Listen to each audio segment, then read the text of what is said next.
घर में काम करते वक्त मेरी कोशिश रहती है कि जो चीजें मुझे पता है वास्तु के अकॉर्डिंग, रसोई की, किचन की, जो मैं खुद करती हूँ, तो वो मैं आपको भी बता पाऊं, ऐसी मेरी हमेशा कोशिश रहती है। जैसे कि अभी मैं नमक भर रही थी तो मेरे को लगा कि क्यों ना मैं ये आपको भी बता दूं, तो क्या आप लोग भी इस चीज का फायदा उठा सके तो मेरे लिए भी बहुत सर्वोत्तम होएगा। ये हमेशा मैं अपना जो नमक है वो, ये आप देखेंगे एक ही मेरे पास ये है कंटेनर, कांच का कंटेनर। मैं हमेशा जो नमक भरती हूँ वो कांच के कंटेनर में ही भरती हूँ, और नमक हमेशा कांच के कंटेनर में ही यूज होता है। नमक को हमेशा कांच के कंटेनर में ही डालना चाहिए। आप ये देखोगे ये नमक है, उल्टा दिख रहा होगा। मैं हमेशा सेंधा नमक यूज करती हूँ बिकॉज ऑफ आयुर्वेदिक रीजन। मैं कभी भी ये वाला नमक यूज नहीं करती। खाने में मैं हमेशा व्रत वाला जो नमक होता है, रॉक सॉल्ट, सेंधा नमक, वो यूज करती हूँ। और हमेशा मैं कोशिश करती हूँ कि कांच के बाउल में ही नमक को भर के रखूं, क्योंकि जो नमक होता है वो शनि को और राहु को रिप्रेजेंट करता है। अगर हम उसको लोहे में, प्लास्टिक में या फिर स्टील में भर के रखेंगे तो हमारा राहु और शनि जो है वो खराब होने के चांसेस होते हैं। इसलिए नमक को हमेशा कांच के कंटेनर में ही भर के रखना चाहिए।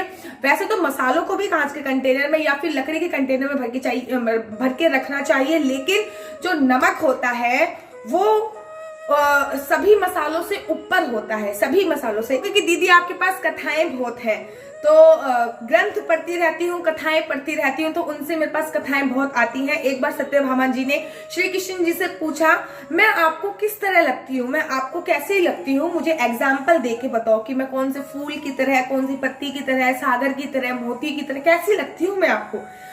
तो भगवान ने कहा कि आप मुझे नमक की तरह लगती हो। और सत्यभामा जी क्या करा, गुस्सा होके मुंह फुला के बैठ गई। भगवान ने अब मुंह फुला के कोप भवन में जाकर बैठ गई। भगवान ने उदाहरण के साथ उनको समझाना चाहा। अगले दिन जब खाना खाने के लिए बैठे भगवान, तो भगवान ने अपनी माया से उस खाने में नमक कम कर दी। सत्यभामा जी ने जब खाना खाया तो उसमें उनको नमक नहीं मिला। सत्यभामा जी अपनी दासियों पर बहुत ज्यादा क्रोधित हुई। अरे इस खाने में नमक नहीं है, नमक नहीं पड़ेगा खाने में, तो चाहे आप कितने भी मसाले डालो, कितने भी गरम मसाला डालो, कितना भी धनिया डाल लो, कितने भी मसाले डाल लो, XYZ, अगर नमक कम है तो खाने में स्वाद नहीं आता है। उसी टाइम पे श्री कृष्ण जी सत्यभामा के पास पहुंच गए और सत्यभामा से बोले, ये बात देखा, मैंने आपसे बोला था ना कि अगर नमक नहीं होगा खाने में तो खाना बेस्वाद लगता है। उसी प्रकार से आप मेरी जिंदगी में नहीं होगी तो मेरी जिंदगी आपके बिना अधूरी है। तो ये तो खैर एक कथा थी, लेकिन ये सही बात है कि जो नमक होता है वो राहु को और शनि को रिप्रेजेंट करता है। और अगर हम नमक को कांच के कंटेनर में भर के रखते हैं तो इसके कोई साइड इफेक्ट नहीं होते हैं, और हमारा जो राहु और शनि होता है वो खराब नहीं होता। क्योंकि बहुत सारे लोगों को ये नहीं पता होता, उनकी जो मसालदानी होती है उसी में नमक होता है, उसमें हल्दी होती है, उसमें मिर्च होती है।